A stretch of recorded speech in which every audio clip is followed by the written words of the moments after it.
Root advances, clips the ball past mid-wicket, out to the deep mid-wicket boundary. He's coming back for the second. Joe Root. Another memorable moment here at Lord's. He takes his helmet off. He raises his bat to the crowd and he embraces Ben Foakes, the second Englishman to reach 10,000 runs, his 26th Test ton.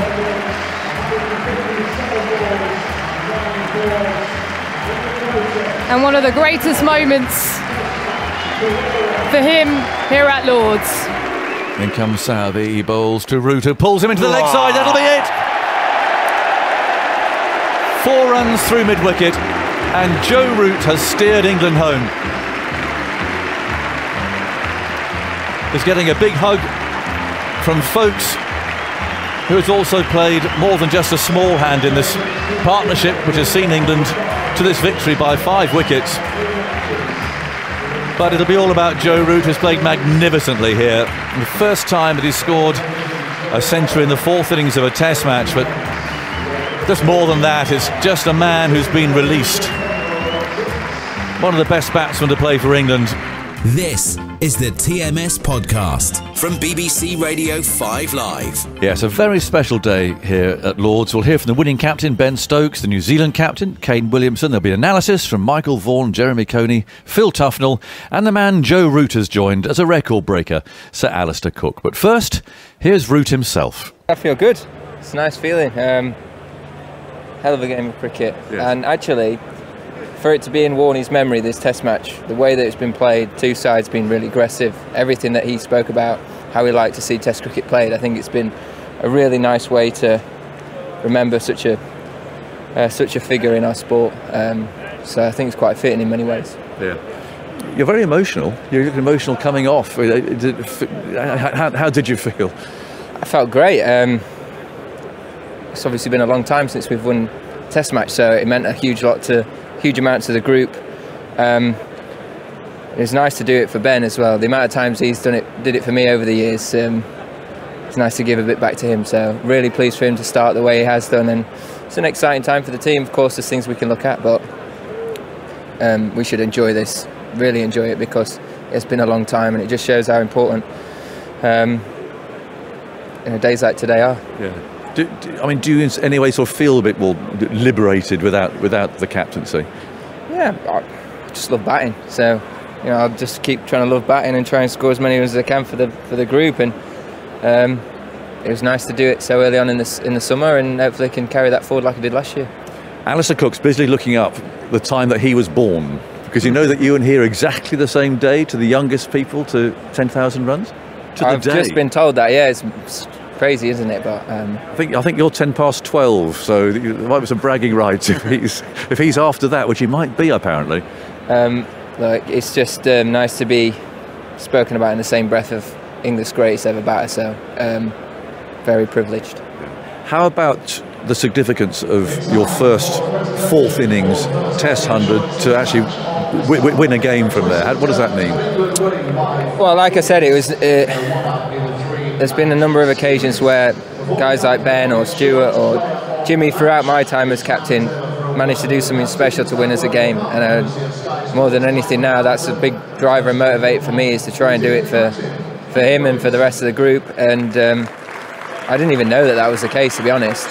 Didn't feel like 4th innings because of how quickly the game's sort of gone. Yeah. But yeah, it's nice. Okay. And a quick word about Ben Foakes too. I mean, he just played perfect second fiddle there. He did, yeah. Really, really nice innings. It's just exactly what we needed, someone to soak up a bit of pressure on occasions. And a great thing about it was they were trying to attack him and defend against me. It felt like we were able to manipulate the strike quite well and actually force a few more 2s and get the ball moving quite freely. And it's always difficult having been there myself as a captain to manage that sort of situation if you get it right as a batting side. So it was brilliant to see him perform like that under pressure. Shows what character he is. Enjoy the day, Joe. Lovely to see you. Cheers. Well done. There we go. There's an emotional Joe Root, Michael. Yeah, I mean, understandably, he's gone through so much, but you know, he was pretty good with the bat as a captain. So, you know, he's just got this amazing ability that, you know, when he walks out to bat, and that was with the captaincy as well, he's been as good as anyone at just clearing out the noise. You know, all the noise, external pressures that comes from being the captain, being the senior pro. Going out there this morning, yesterday afternoon, when the pressure's on, you know, the team have not known how to win. You know, 1 in 10 games, you forget how to win games.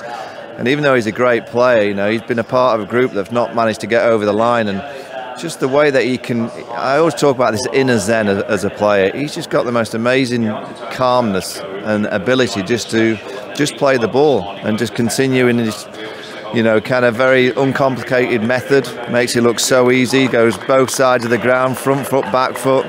A nightmare for an opposing captain to set fields to him, because he just rotates the strike and manipulates the gap so perfectly. He must be a joy to bat with. You know, I batted with lots of good players, but he must be an absolute joy because he's always ticking. He must be very positive in terms of the words that he uses. That was a great innings. You know, we've seen him play lots of great innings, but to do it under that pressure, when your team have not been winning, you know, when you've just relinquished the captaincy, his good mate Ben Stokes is now the skipper. That was a lovely line when he said that, you know, Ben's done it enough for him. I want to give a little bit back to Ben. That's the kind of guy, and Alistair was tremendous when he gave up the captaincy and went back into the ranks. And I think Joe is that same personality that it doesn't really matter that he's not the captain. He's the senior pro, the senior leader, the best batter. I think he's the best player England have ever had. You know, I really do, across all the formats. There's been some great test match players. Josh Butler, for me, is the best white ball batter that we've got and never had. But in terms of a player that can play all the formats, we haven't had a player like Joe Root. And he's still so young. He's still got much more to give. He's still hungry. You know, and I think Brendan McCullum, as the New England coach, will realise that, you know, Joe Root is special. You know, he's got a special captain now in Ben Stokes. Great characters that England have in terms of, you know, Stokes, Root, Anderson, Broad. Some real high-class cricketers, and that's why it's been amazing that they've not been winning, you know, at least competing. And now they've got that first victory, and Ben Stokes starts off with a win. It means so much as a captain when you sit in that dressing room at the end of the week and you've got a win. It gives you I know Ben's a really confident guy, and he's dealt with it brilliantly so far, but to go back to his room tonight knowing he's won, that'll give him a massive lift. Yeah. And it will. I'm just looking at the scenes on the dressing room at the time, and the hug between him and McCullum. I mean, it is a perfect way to start by turning it around and by winning the first match. Yeah, and I don't want to be negative about the old regime, but I don't think England would have won this week with the old regime, because there was so much happened and there seemed to be a lot of negativity. You know, Brendan wouldn't have done a great deal this week, but what he would have done would have been very calm, very calculated. This team now know they've got, you know, a bit of a legend in their ranks, you know, coaching them, being around them. I can't imagine he's done much coaching. You know, I can't imagine he's been in the net saying to players, oh, you must do this, you must do that. I reckon he's just been around them talking positively in a sensible way. I bet you when England had that collapse on day one, I bet you he's dead calm in that dressing room. I bet you didn't panic too much. And that's what this England side need. They need a bit of calmness. You know, what have we learnt? They've got to win. That's the main thing. But I don't think we've learnt a great deal. I think I was going to put that to you. I mean, apart from Matthew Potts, and we must mention that innings again of Ben Folkes there, who played very calmly, very responsibly there. But otherwise, I'm not sure what we've learnt about the obvious candidates. Yeah, the Test match team has been reliant on Broad and Anderson moving the ball around, and when they do, it's, you know, it's as hard a combination that you can face in Test match cricket. You know, in Joe Root, Ben Stokes, you've got two world-class characters, players that will get you over the line. You know, away from that, you know, the batting is still a huge problem, and when the ball's not swinging, it's going to be an issue for this England Test match team. But it's amazing what a win can do for a group. You know, imagine today now if England had lost. You know, that top three who haven't had a great week. They've looked okay, but they haven't had a great week. They haven't got the big numbers.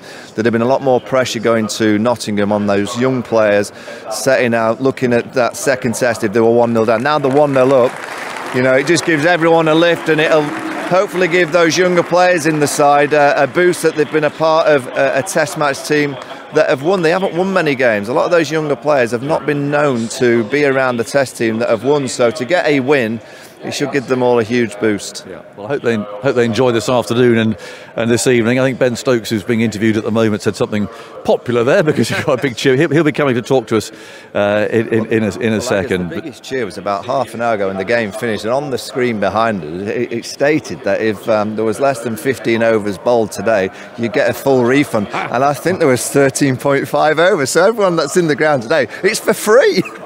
10,000 runs, England win, and everything else, and it's a freebie. Well, that's fitting as well, being the Jubilee weekend, isn't it? I mean, an interesting talking point as well, waiting for Ben, is does Jack Leach play on, if he's fit, on at Trent Bridge, or do you go with Parkinson? It's a bit of a sort of a strange situation, that. They decided upon Jack Leach, and if Jack Leach is fit, the selectors made the call that Jack was going to play here. I think they've got to stay consistent to that. If Jack Leach is fit and ready to go for Nottingham, and they feel that the conditions are suited to have a spinner in the team, I think from the decision they made a few days ago, I don't think Parkinson quite did enough in that. I mean, it was hard for him. He was having a barbecue, wasn't he? He was about to crack open a can. Well, all of a sudden he had to drive down here, so it wasn't easy for him. But if Jack Leach is fit, I think they should be consistent and go back to him. Yeah. If you're just joining us, England have won this match, and they did it with no alarms at all, really. They didn't lose a wicket today.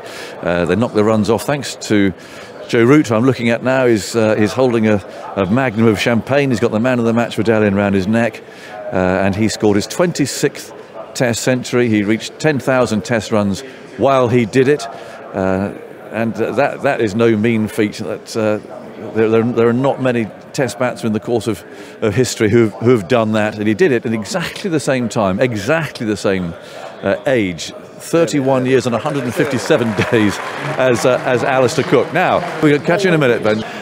His innings, obviously, yesterday, really did turn things around, didn't it? The momentum of the innings. Yeah, he did. Well, you can just listen to the Roots being cheered around the ground. I don't think he was at his best yesterday, Ben Stokes. I thought he came out a little bit frantic, but the character of the way that he plays, it was almost if he wanted to show that he was going to try and do something different. He had that little bit of fortune with Colin de Grandhomme bowling in the no ball. So you do need that bit of fortune, and just maybe England, if you had to look at the odd thing that went their way this week, maybe they've earned the right to get those little bits of breaks in fortune. But Ben Stokes as a captain, I always looked at Pat Cummins when he took the captaincy. I was like, you're making it look far too easy. I know there'll be tougher times, there always is as an England captain, but I have to say Ben's made the job look very, very easy. He spoke brilliantly before the match. I know that he's done a lot of work with the players behind the scenes. I know he's been speaking to them all individually. And all I know again it's early, but all the fear of an all-rounder being the captain because of Freddie Flintoff, Ian Botham, but we shouldn't be looking at that. This is a different person, a different human being. He seems ready. He's very calm, controlled, and what he's got is a number 4 who's up there with the greats of the game. Yeah. And when you've got players like Joe Root and you've got Anderson and Broad back bowling with the Duke ball in these conditions, captaincy, I don't want to say it's easy, but it's quite nice when you stood at mid-off and you've got those two charging in. And, the big call this week, I guess it could have been quite easy for them to play Craig Overton. But they went with Matthew Potts, someone that Ben knows from Durham. I think he had a birthday dinner with him last night, I saw on Instagram. So he'll know him from playing for Durham, and they went with the young kid. I really like that. They went with a young bowler, and he stepped up to the plate. He looks like another England bowler. We've got so many bowlers that are injured, but Matthew Potts is now a part of that group that he's looked like he can cope with the pressures of playing for England. The big crowd, playing at Lord's is never easy because it can be quite difficult to deal with the whole occasion, but Matthew Potts just looked like he was ready to play. So that's another bowler that England can put into that pack. They still need pace. The cartel of Matthew Wood, Jofra, Ollie Stone, Saqib Mahmood, there's Ollie Robinson, Chris Wood, but particularly Wood, Jofra and Ollie Stone. England needs somehow to get some pace into this attack, and it's not going to be happening over the next few Test matches because they're all out for quite a while. But I think Ben will realise and know that the attack does need that little bit of a point of difference. Yeah. I think the reason that Ben Stokes took Potts out for that birthday supper last night was to relax him. He didn't want him sitting in his room by himself, worrying about batting today, which is why he took him out last night. Well, again, I think what Ben has is, I think he's got that empathy of knowledge and know-how of what it's like to be under pressure, and I think when you're a captain that's, been the great player, won big situations, he's also been a little bit in the naughty corner at times. I think he's all-rounded, so he knows exactly what all the emotions are as a player. He knows as a younger player when you're going to sleep at night in a situation that England found themselves last night when Matthew Potts thinking, oh, wait a minute, I'm going to have to try and get 20 or 30 runs in the morning. He was in the nets at 8:30 this morning, Matthew Potts, though. Ben, I think in terms of managing that individual and then obviously the whole team as a whole this week, he's had a fantastic week as a captain. And what about New Zealand? I mean, we can't write them off. It's only one. There's one test. There's two to go in bowler-friendly places too. Trent Bridge and Headingley. You certainly can't write them off. No, and I think this week they were always going to be rusty because they've not played a lot of cricket, and that's why I thought it was important that England won this week, because I think New Zealand will get better. I think Kane will be better for a little bit of time in the middle this week. He's not been in any kind of form. So we know with New Zealand, we've seen it in the Test match, they've got great character and will try and bounce back. I'm intrigued to see how this England team go from this, because we've seen in the past when they've got one win, they can sometimes arrive the week after and the week before's work goes to waste inside a day or so. So they've got to really build on this. That batting is still the precarious one that we all look at and think, if you take Joe Root's runs out of this England side, it still looks a massive concern, and all the rest of the batsmen. Johnny Bairstow at 5 had a poor week for Johnny Bairstow. He played well and then plays in a fashion this week that you go, come on Johnny, you're better than that. You don't need to be playing so expansively. You've got a good technique, you've got a good defence, just give yourself more of a chance. And obviously that top three of Lees, Crawley and Ollie Pope at number 3 for the first time. He'll have learnt from being out there, first wicket down for the first time in his career, but there's still question marks, but they've got the win. And I guess it does buy a bit of time for those question marks, doesn't it? I mean, yes, people are going to still talk about Ollie Pope at 3 and Alex Lees and his batting techniques, and you can see all that being discussed. But with a win, at least that's kind of almost an afterthought, as it were, rather than being a main focal point. Yeah, someone like Alex Lees, I hope he looks at his second innings method and it just looked more simple. It looked like he had options on both sides of the ground. You're going to get Ben Stokes finally. Here he comes, the skipper. Excellent. Ben, well, how does that feel? Yeah, good, isn't it? Look, it's always, playing at Lord's anyway, it's a special place, but to come away with the win, the way that the game sort of, just ebbed and flowed, and no one really took, took the game away from either team. It's chasing 270 on a pretty difficult wicket with the conditions throughout the whole week pretty much being in the bowler's favour was brilliant, and obviously Mr. Dependable Joe Root there leading the team home, and just amazing, and I'm absolutely chuffed for him, and I'm just really proud of the way that the whole team operate throughout this whole week. With the ball, James and Brody. That morning yesterday, 49 for 6. That game could have ended up completely different if we didn't have that morning. And having those two back is it's a huge boost for the bowling attack. But just seeing the way that they approach the game, it's a real inspiration to obviously myself, Joe, and Johnny, and all the other experienced guys. But the younger guys, seeing those two run in with their knees up and getting the crowd going and changing the game for England, it's a really good thing to see. Talk about Joe Root. I mean, clearly very well indeed. He was very emotional there, wasn't he? I mean, it's clearly been a very emotional time for him to relinquish the captaincy and so on. He's never lost his form in that time, of course, but to come straight out and score 100, and such an important 100, that obviously mattered hugely to him. Yeah, well, I think just playing for England and winning games for England matters to him, and that's the most important thing for him is trying to influence the game as much as he possibly can, and walking off there 115 not out. He's won us the game there at a real important time, and obviously after stepping down as captain to come out and do that, just don't really have a lot of words for it, just because I know how emotional it's been for Joe over the last especially 2 years. So I'm just great to see him back, and I said it's not like the world's been lifted off his shoulders, but he just doesn't have to worry about it anymore. He just worries about him going out there scoring runs like he always does. Yeah, which is just exactly all that you want, isn't it? Just leave him to his own devices. Yeah, exactly. He's a world-class player, one of the best in the world, and one of the best Test match batsmen that England will have for a very long time, I think.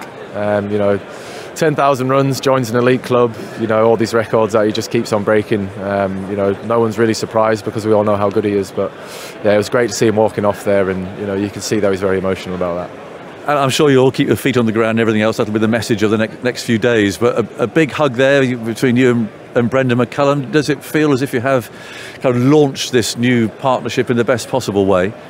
Yeah, well, obviously getting off to a winning start helps massively. But we're not silly, and we do know that at some point there is going to be some times where things don't go well, but it's how we address that, the language that we use in that change room, because we know what we want to do, but we also have the understanding that things probably are going to go wrong. But the way that we operate today, throughout this whole week, any time that we got put under pressure, everybody did what we asked before the game started, is to always look at the positive option, be proactive, and just look to influence the game in your own way. I think the way that I came out and played yesterday was quite a obvious, actions speak louder than words. But yeah, just little snippets that I take out of the batting performance. Leesy, it's the best he's looked in England shirt, although he only got 20. Johnny, again, came out there and just put them straight on the back foot. If we had another half an hour, 40 minutes of him playing like that, then, the game was massively back in our favour. So I don't have any, negative things to say about that. It's exactly what we want, and for lads to buy into it straight away like that is fantastic to see. But it's something that we'll keep working on and keep striving towards. Go and enjoy yourself, Ben. I suspect you will. And we'll see you at Nottingham. There you go, one happy captain. What a way for him to start too, and his birthday yesterday and all that. Final thoughts on what you heard there, Michael? Well, what I heard at the end there was it sounds to me that the engine rooms are going to get given a licence to go and try and influence the game and try and be aggressive, proactive. Look, it's going to be great viewing.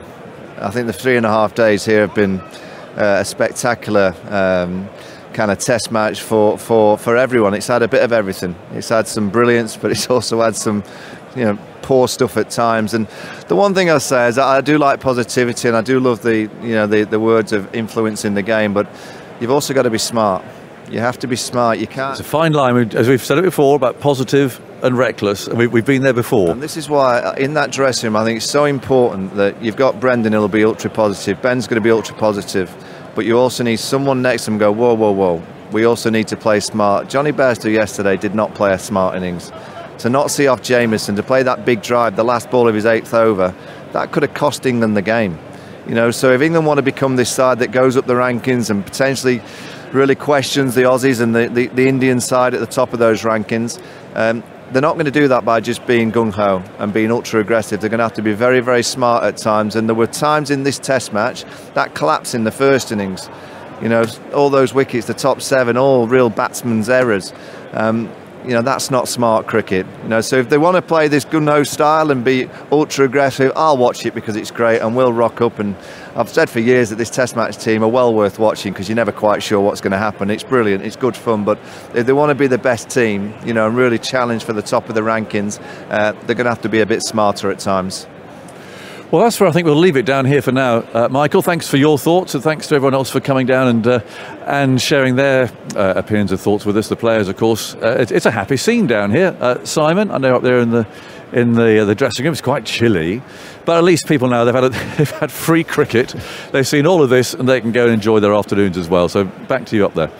Yeah, Lord's beginning to empty, but those England supporters who are making their way away from Lord's today will be very happy indeed with what they've seen. A victory from England and a free day out. Doesn't get much better than that. Phil Tufnell is with me, Alistair Cook is with me, and Andy Zaltzman is with me as well, and we'll discuss this test match for the next 15 or 20 minutes or so. Back in time for a nice dinner, nice lunch.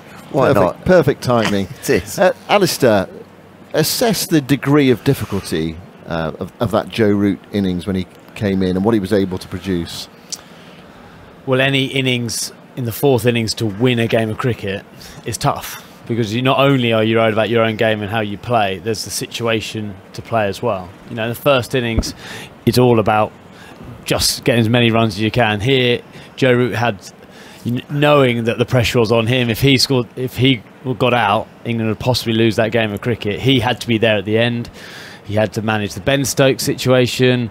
You know, the game management was unbelievable from Joe Root there. When Ben Stokes got out, he had scored 30 of 80 balls. He'd let Stokesy take the dominant role in the partnership, walking down, all the chaos happening at that end.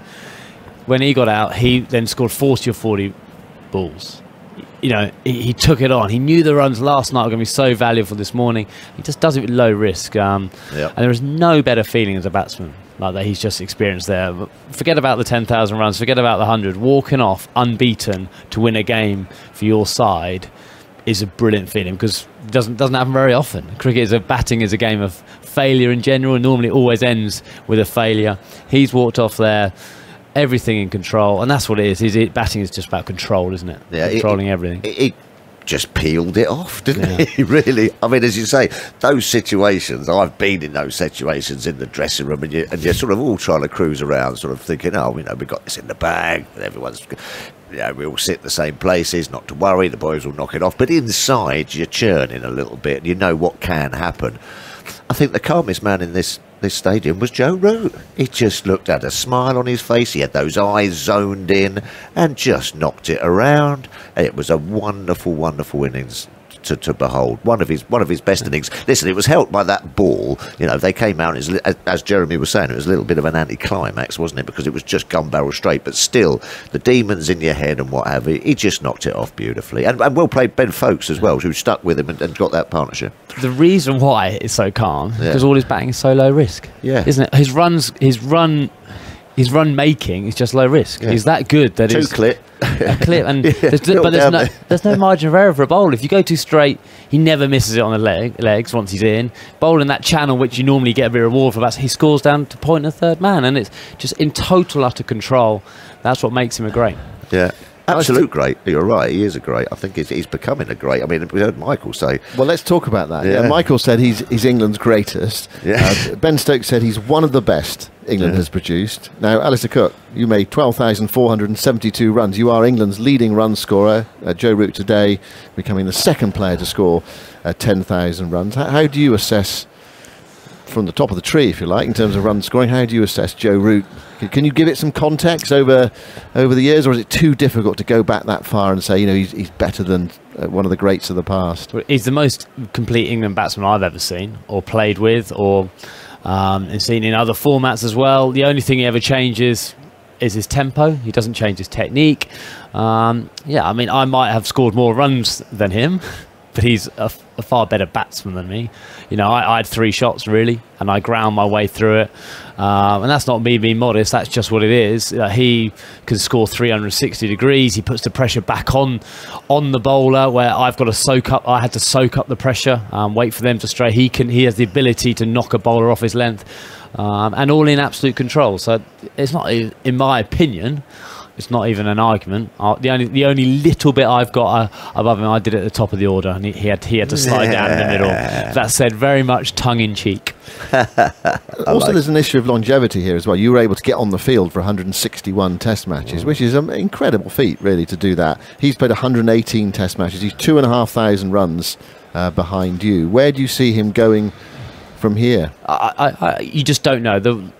You know, I never thought I'd have finished at 33, about 31, when I got past, you know, exactly the same age he's feeling now. I thought I might have carried on a bit longer, but for whatever happened in my mind, and you know, I felt it was the right time to stop. You don't know Joe Root at the moment. He's finding run scoring over the last couple of years incredibly easy. He never had the period I had of not scoring runs, so mentally it'd be better. But who knows? Let's just enjoy Joe Root for what he is now, with the new mentor of this England team. That's not too far ahead. Just enjoy what we've seen today. He could end up with 15,000 runs, whatever, but he is still, however many runs he gets, he's still unbeatable. He just said in that interview, didn't he? He said, I just love batting. He just loves batting. I think we'd all would if it was as easy as that. Yes, well, exactly. Well, that's the interesting thing, because Cookie, you're right. I mean, you're out there funny. It was tough going. You know what I mean? He makes it look such a pleasurable thing to do. Absolutely, and I always thought when I got to 30, it normally took me the morning session. It was a grind. You know, I got the old edge through and down. You're like, God, I've worked my socks off at lunch. I get my pads down, you look at the board, you got 30. If you get out there and you haven't done anything, like Joe, you know, he look at the board after an hour, he's on 30. And that's more his skill. I'm not begrudging it. That's just his skill. That's just showing the different class and the slightly different player he is. One thing you mentioned, you know, about you don't know how it's going to go. No one knows. You said you gave up at 33 from the England team, and there is that sort of element of not being captain anymore, and what that feels like. Can you explain what that feels like and how much drive you've got left after you are no longer the England captain? Yeah, it's certainly the initial bit is one of the great bits where, you know, he'd have turned up today and yes, the weight of the world would have been lifted off his shoulder. The amount of preparation you do as a captain, the amount of thinking into every single last bit of detail, and kind of the dealing with the unexpected, like Stokesy would have had to have dealt with Parky coming on when after Leach dived over there. You know, Joe in this week, no talking to the media before the game. Come up. The meeting he turns up to, sits there, you know, all the stuff, all the planning. If he wants to listen, he listens. If not, he then goes to have his bat, goes out, he can have a drink. He's not relaxed. And Joe Root took the England captaincy incredibly seriously. He was meticulous. He was, you know, he's always thinking about it. And here now, he can just experience that. The element of letting go is quite interesting. Now that control you have as the leader is a nice feeling, and because you feel as if you can influence it. So that's a slightly strange feeling. But if he keeps scoring runs like that, he won't care. He's always scored runs, even when he was captain. To be fair, was it? So it's difficult to actually up that ceiling. But I think he's got the opportunity to do that. You know, I think I can see Joe Root just enjoying his cricket again, and he said that, as he said, he loves batting. So he's just going to be able to do that now, completely free, and he did it pretty well with all the weight of the world on his shoulders. Now that's gone, I can just see another little level. And the other thing as well that I can see is Ben Stokes as well. I think he might just have another little ceiling to climb to. Captain, because he is the captain. Yes, because he is the captain. Yeah. I suppose one of the points I was sort of driving at a bit, Alistair, and you can knock this back completely, is sort of the anti-climax when you're not captain anymore. Is there an element of that as a player, or is it, you know, you're still driven, or you're playing for England, you know, it's still, you're still out there in front of, you know, thousands of people and millions of people watching on television, listening on the radio, whatever? Yeah, I didn't experience that at all. So I will just knock that one straight back with a classic forward defence. Well, he said it again though, didn't he? He said again in interview that Stokesy's done it enough for him when, you know, when he was captain, and so I think that could almost be another driver to Joe Root's sort of like run scoring ability. I think he could get a load more runs. I think he's going to make some bowlers really pay on some flat decks, I'll tell you, because you can't stop him scoring, and he doesn't want to necessarily go, you know, 3, 4, 5 and over with these great big shots. He just ticks you to death. Just happy milking him. Well, the bare bones, he's the 14th player to reach 10,000 Test match runs. He's now scored 10,015. It was his 26th Test 100. Alistair made 33, but there's a lot more to it than that in terms of statistics. So let me hand over to Andy Zaltzman. Well, yes, it's been a good game for stats fans, and obviously Root's 10,000 runs and that wonderful century right up there. As you say, the 14th player to it, just the second for England. His first fourth innings 100, which was a curious hole in his incredible batting CV. Only the third fourth innings 100 in a winning cause in 142 tests played at Lord's. You mentioned that that feeling of satisfaction of walking off in the fourth innings, not out with 100. He's only the 7th England player to do that. Most recently, Ben Stokes, famously in that incredible Headingley Test. Slightly less memorably, Alistair Cook, 109 not out in Mirpur against Bangladesh in 2010, which maybe is not a game that all England fans talk about. But Root, what's interesting with Root is his conversion rate. That's all you've done, Zolz. Absolutely nailed me all day. Still a match winning 100. Yeah. It's a short list. Since the start of 2021, Root has reached 50 13 times and converted 9 of them into centuries. Over the previous period, so from November 2016 in India, he'd only converted 6 out of 38 half-centuries into hundreds. It had been a feature through his career, the fact that his conversion rate was pretty low. And since the start of 2021, the rest of England combined have made 36 50-plus scores, but only converted 5 of them into hundreds. So there's been so many stats the last couple of years illustrating England's dependence on Root, and that does so, I think, fairly strikingly. In terms of this Test match, a bizarre game, both sides out in under 45 overs in the first innings. That's only the 6th time that's ever happened in a Test match, and only the 2nd time in England. The other was a game, again, we might not remember too well, against South Africa at Headingley in 1907. And New Zealand's top 4 all out for 15 or less in both innings. It's only the 2nd time England have dismissed an opposition top 4 for 15 or less in both innings. The other was 1888 in Sydney. So there's been a lot of stats, Simon, and kind of bizarre but captivating game. Yeah, a really strange game of cricket, really, with those 2 low first innings scores, and England chasing 277 to win the game. They finished on 279 for 5. We didn't need that second new ball. It was all over in 78.5 overs. I've still got Alistair with me. Jeremy's here as well. Sorry, I switched off after Zoltz had been nailing the stats all day. So yeah. Well, you're still. It was thrilling though. You're still top of the tree, Alistair. You've still got those 12,472 runs and 33 Test match hundreds. No one, not even Zoltz, can take those away from you. He's trying. He's trying. Yeah. I'll hack into a database. That's all I can do. But for how long? Not long, Jeremy. Not. Just one. Quick thing, maybe Jeremy can talk about. Kane Williamson, he's only played 4 tests in the last 18 months. Correct. Only 174 runs in those games. We saw him looking out of rhythm. So how big a concern would that be for New Zealand? Oh, I think a great deal of concern, because he's such an important component really to the New Zealand side that we look to him, and I wondered that's why should he bat 4 and put Conway at 3, but they're both actually just returning and both look rusty, don't they? The one positive thing is that every innings the number of balls that they're facing is actually increasing, so it's heading the right way, but it is of major concern, I think, for New Zealand to score good runs. I think those 2 players that I've just mentioned, really the onus is on them to get the bulk of those runs.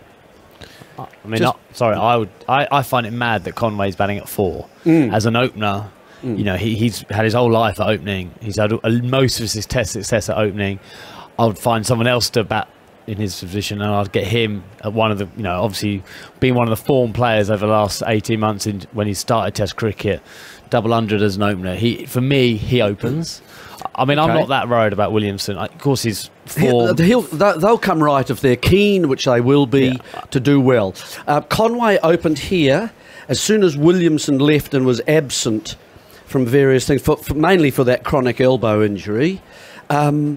Conway slid to 3, and they seem to find this guy Young, who is really a middle order player. I think he's a middle order player still. He wants to hit the ball. Yeah. He's not a line player to let go first.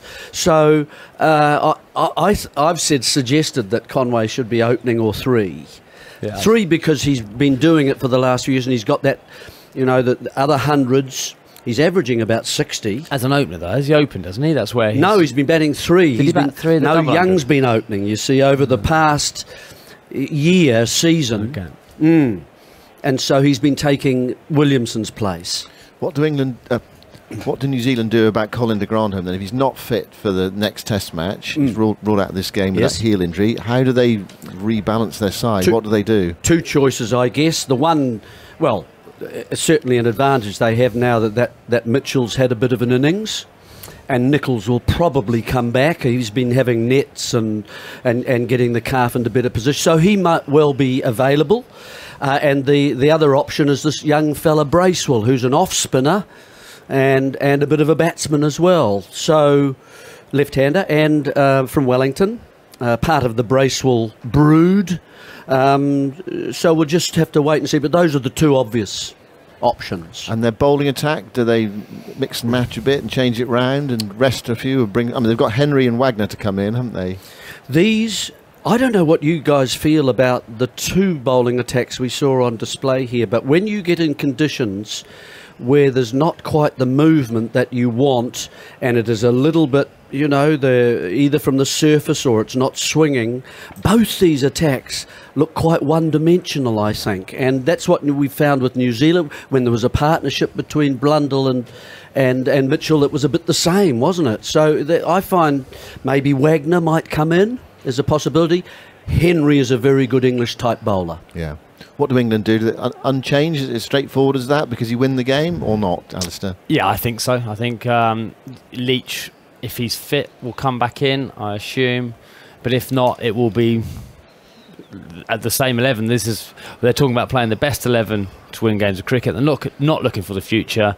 If this was the best 11 to win this game, then surely it should be for next week. Not much has changed in 3 or 4 days, you would have thought, if everyone's fit. Thanks to Simon Mann, Alistair Cook and the former New Zealand captain, Jeremy Coney. We can get some more New Zealand reaction now from the New Zealand captain, Kane Williamson. I mean, we were certainly hopeful if we could get a breakthrough early and then get the bowlers out there, then, there was a lot to play for. And, it wasn't to be. And, like someone like Joe Root, obviously a very difficult man to dismiss, and played outstandingly well and scored an amazing 100. So, credit to England. But, it was, on a bit of a knife edge we felt, and, obviously we had some opportunities there and wasn't quite meant to be. Yeah. Soft ball, you're obviously trying to get rid of it. I mean, it might have been different if that ball had been newer and harder. Not over the stands. Yeah, look, it sort of was a reflection of, both teams' innings, I think, throughout. There were a lot of similarities, and clearly the harder ball reacts, a little bit quicker and makes life a little bit more difficult. And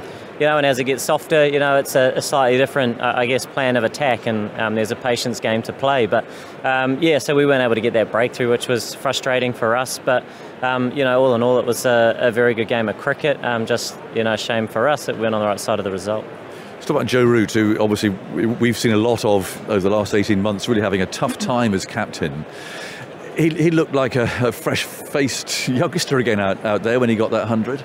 Yeah, look, he's been batting incredibly well his whole career, really. But the last sort of period of time, 18 months or 2 years, he's been, absolutely prolific and showed his class again today. And to bring up 10,000 runs is really, quite a special achievement. And in so many respects, longevity, quality, all of the above. So, such a special player and, a tough man to dismiss on the opposition side. But, an incredible innings from Joe.